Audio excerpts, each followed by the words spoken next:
This is okay. Totally fine. Okay, good afternoon.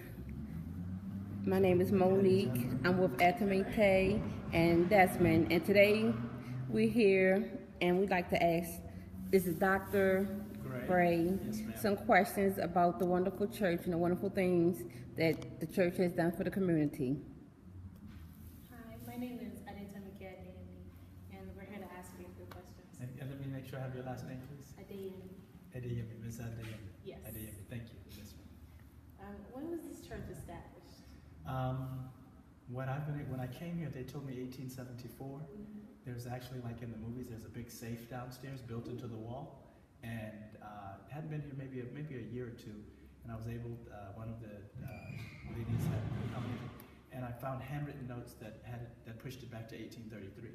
It may go back farther than that, but we have handwritten notes that say 1833, like people's names and like minutes from meetings and things like that. Yeah. What role did the church play in integrating the Baltimore community? I'm not sure, but I'll tell you what I know. It was a European American congregation from 1833 forward. It was not always in this location. You know, it's moved around in different locations around the city. It came to this location around in the 1940s, maybe 1943, 44, something like that. And we're actually, where we're sitting now, this section here, back to that wall, and here, underneath us, that was the church. You would actually walk up on the ground and walk down the steps down into the ground, into this square area. And then a family called the Appold, A-P-P-O-L-D. You know, this church is called Northwood Appold.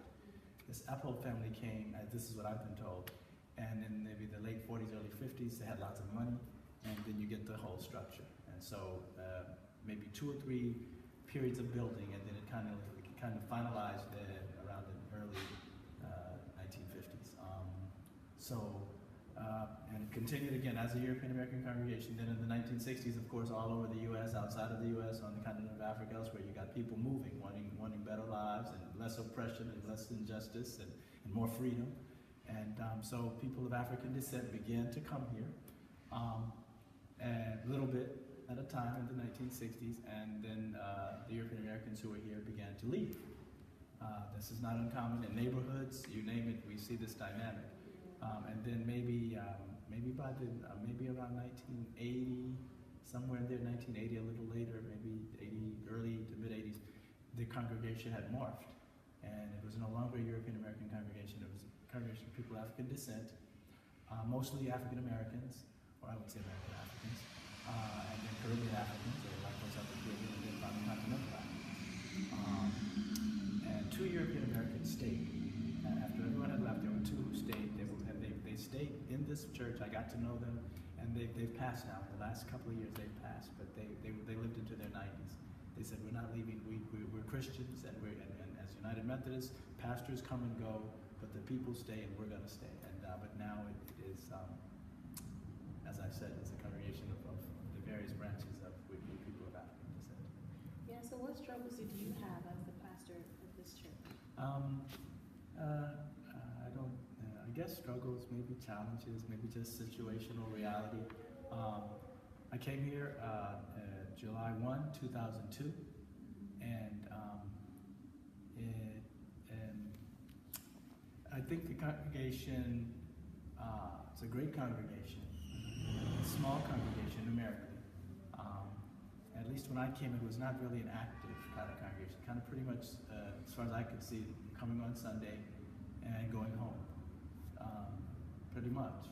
And so, Bible studies began to start moving. You have Tuesday night Bible study, then you have Saturday, I think every other Saturday they call the Women of Faith. That was born. You know, we were able to be a part of helping that to happen.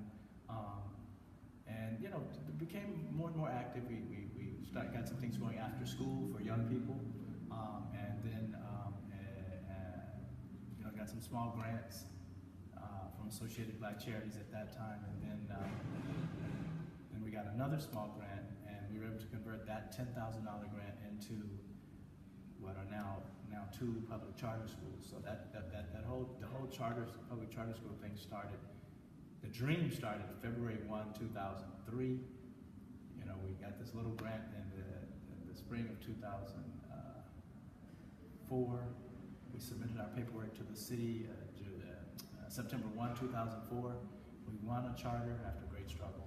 And then the first school, the lower school, K through 5, at that time K through 2, it opened on August 29th, 2005. The date is significant because Hurricane Katrina was happening to New Orleans.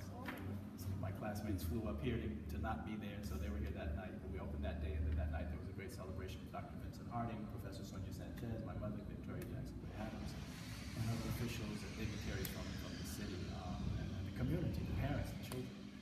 And then in 2009, we were able to have NACA 2. And so now we are K through 5 here, 6 through 12 out on Northern Parkway. And so our promise to the community, our prayer and our hope and our promise was each year we would add a grade until we made it to 12. So we're now K through 12, and on June 3rd, we will have our first group of 12th graders graduate. Yes. And our number one partner, we got lots of partners, but our number one partner, Morgan State University. Cool. Yeah. I want to ask you, can you tell me what happened the night of the fire? I was away, my family and I, we were away in the Christmas, winter, Kwanzaa break. You just want to know what happened. You don't want to hear it. You want to hear it? Yeah. You want to hear it? You want to hear it? Yeah. I actually have this document here, this voicemail. And so what happened was, if it's still in here, I don't know if it's still in here, I hope it's still in here. So what happened was I got a phone call about 1 o'clock in the morning, maybe later, and one of the church members was saying, Dr. Gray, the church is on fire. I'm not seeing it. It's interesting that it has disappeared. Anyway,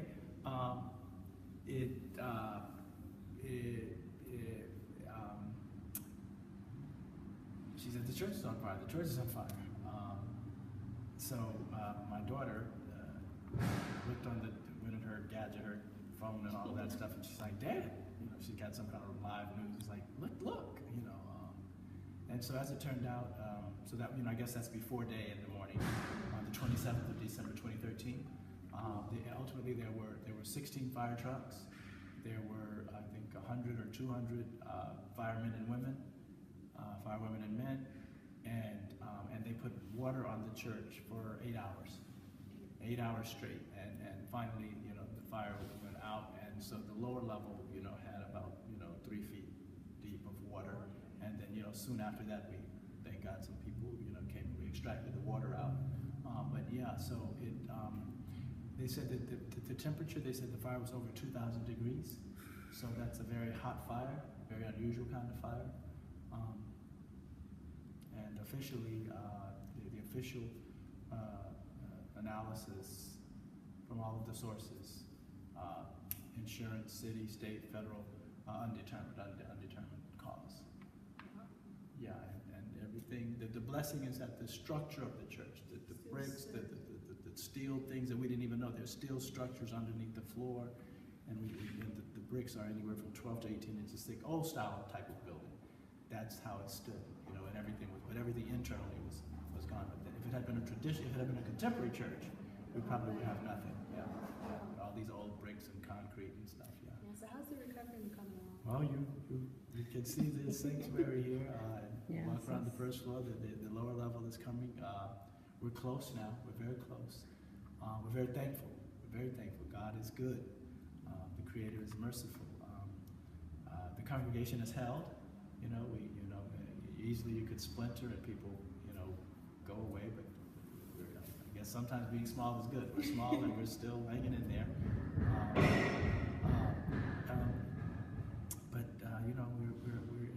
again, that was 2013, December 27th. Now we're into 2016, so we're 2.5 years, I guess, almost 2.5 years. And I'm told that that's still pretty fast. I'd hope that we'd be back in 1 year, but I'm told that it can take, 4 years, more, and of course, never. Some churches, some situations, they never would become. So we're very thankful. It's nice to hear that. Yeah.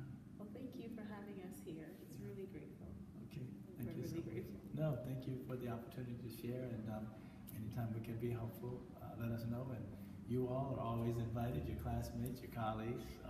And of course, you know, when we're ready to open, we're going to make a big deal of it, you know, on the radio and everything, and the TV, and with the whole planet, all of Baltimore at least, to come and celebrate with us. We want to, you know, thank God, thank the ancestors, thank the living congregation, and all of the known and unknown supporters, because the community has been very good. Again, Morgan has been great.